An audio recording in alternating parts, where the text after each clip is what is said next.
안녕하세요, 청취자 여러분. 오늘 저희가 같이 볼 자료는요. 2025년 7월 8일 한국 증시 이야기입니다. 어떻게 좀 눈에 띄는 움직임을 보였던 종목들, 상한가 갔거나 아니면 150억 원 이상 크게 움직인 종목들 위주로요. 오늘 목표는 이 자료들 보면서 어떤 종목, 어떤 테마가 왜 이렇게 주목받았나 그 핵심 동력을 같이 좀 파악해 보는 겁니다. 복잡한 데이터 속에서 제일 중요한 맥락, 또 흥미로운 지점들, 그런 것들만 속속 뽑아 드릴게요. 시작부터 현대 ADM하고 사이닉 솔루션, 바로 상한가네요. 동양철관도 엄청나게 올랐고요. 거래대금도 크고. 이 현상들 뒤에 어떤 이야기가 있는지, 좀 더 깊이 들어가 볼까요? 네, 좋습니다. 근데 오늘 분석은 특정 종목 추천이다 이런 건 아니고요. 그냥 7월 8일 하루 동안 시장에서 이런 일이 있었다. 배경은 이렇다.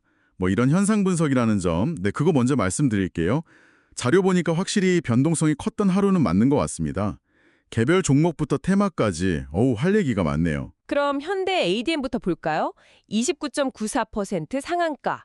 거래대금 689억. 최장암 관련해서 그 긍정적인 소식이 이틀 연속 영향을 줬다 이렇게 나오네요.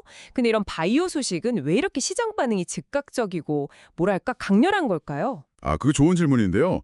그 바이오 분야는 본질적으로 좀 불확실성이 크잖아요. 연구개발 기간도 길고 그래서 임상 결과라던가 신약 승인 같은 가시적인 성과 아니면 긍정적인 뉴스 하나하나가 투자 심리에 주는 영향이 진짜 큽니다.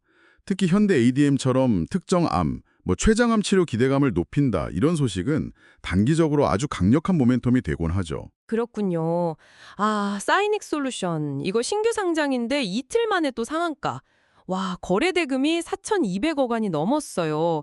이게 평소 거래량의 수십 배라고 하던데 정말 단기적인 관심이 엄청 쏠렸다는 거잖아요.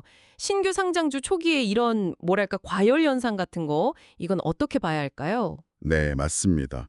상장 초기에는 이제 기업 가치 평가가 아직 딱 자리 잡기 전이잖아요. 그러다 보니까 기대감하고 유동성이 확 물리면서 주가가 급등락하는 경우가 흔하죠. 사이닉 솔루션 거래대금이 그렇게 높다는 건 그만큼 많은 단기 투자자들이 확 몰렸다는 뜻이고요. 초기 모멘텀이 강하다는 걸 보여주기도 하지만 동시에 앞으로 변동성이 더 커질 수도 있다. 네, 그런 가능성도 같이 보여주는 거죠. 동양철관 27.69% 상승에 거래대금 거의 6천억. 와, 이게 급등 이유가 한미정상회담 기대가 아니라는데 사실 좀 막연하게 들리기도 하거든요. 정상회담 같은 큰 이벤트가 구체적으로 어떻게 이런 중소형 강관주 주가에 영향을 주는 걸까요? 좀 더 직접적인 연결고리가 있을까요? 네네. 그 거시적인 이벤트가 특정 산업이나 종목에 어떻게 연결되는지 그 경로를 이해하는 게 중요합니다. 한미 정상회담 기대감 같은 경우는 양국 간 경제 협력이 강화된다거나 아니면 특정 산업, 예를 들어 에너지나 인프라 관련 논의가 있을 수 있다는 가능성이 나오잖아요. 그러면 관련 업종에 대한 투자 심리가 좋아질 수 있죠. 특히 강관주는 에너지 수송이나 건설 프로젝트랑 관련이 깊은데요. 정상회담을 계기로 이런 분야 협력 확대나 신규 사업 가능성이 부각되면 관련 기업들 수주 기대감이 높아지고 그게 주가에 반영되는 경향이 있습니다. 동양철관은 이런 기대감 속에서 이제 샵철강 강관 테마가 딱 형성되면서 수급이 몰린 걸로 보입니다. 그렇군요. 그 테마 형성, 개별 종목 말고 오늘 시장 움직인 다른 주요 테마는 뭐가 있었을까요? 자료 보니까 해시태그 화장품, 이 키워드가 진짜 많이 보여요. 네, 몇 가지 좀 두드러진 테마들이 있었어요.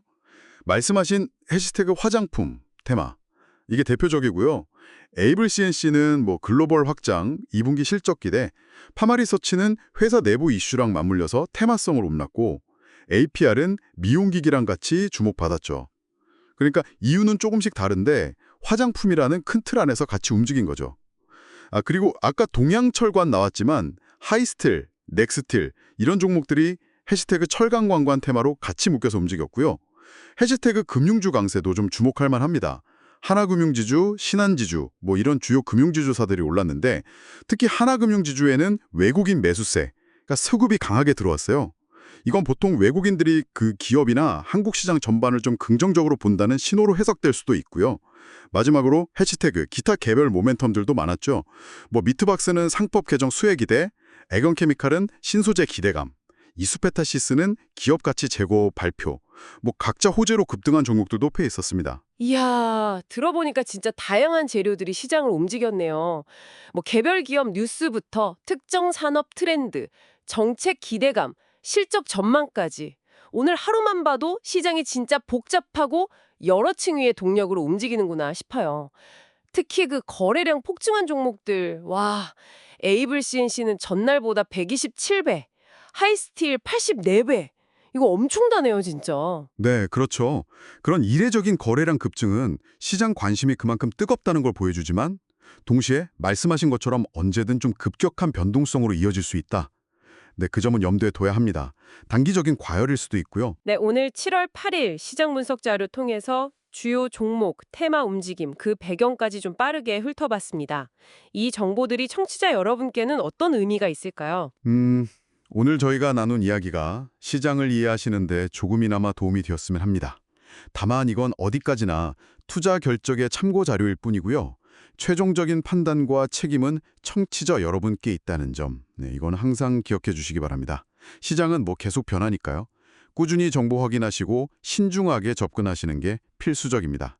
여기서 한 가지만 더 생각해 볼 만한 질문을 던져보고 싶어요. 오늘 보셨듯이 뭐 특정 바이오 소식부터 시작해서 산업 동향, 지정학적 기대감 같은 정말 다양한 성격의 힘들이 시장을 움직이잖아요. 앞으로 매일매일 시장 움직임을 보실 때 이런 서로 다른 종류의 힘들이 어떻게 서로 얽히고 영향을 주고받는지, 그리고 청취자 여러분께는 그중에서 어떤 패턴이나 연결고리가 가장 흥미롭게 다가오는지 한번 관찰해 보시는 건 어떨까요? 시장을 읽는 자신만의 관점을 키우는데 분명 도움이 될 수 있을 겁니다.